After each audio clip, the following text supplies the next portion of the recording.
Welcome to this tutorial on how to crochet the back loop double crochet. It's one of the back loop stitches and a great way to create texture when crocheting. It's not that different from the regular double crochet where you insert a crochet hook into the whole stitch as I'm going to show you now. The only difference is that you're going to insert a crochet hook into the back loop. In this example, I'm inserting the crochet hook into the whole stitch and there's two loops on the crochet hook. The one closest to you is the front loop, while the one furthest away is the back loop. And this is the loop we're going to insert a crochet hook for the back loop double crochet. Pull up a loop, yarn over and go through two loops, then yarn over and go through two.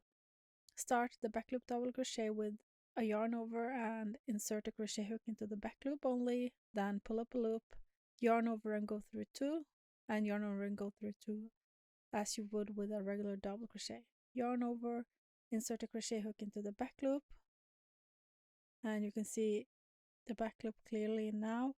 Then pull up a loop, yarn over and go through two, and yarn over and go through two. Let's do another one. Yarn over, insert a crochet hook into the back loop only, and pull up a loop.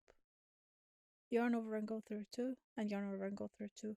And this is how it looks after a few stitches, and you can see the texture it's creating. And thank you so much for watching this quick tutorial about the back loop double crochet stitch.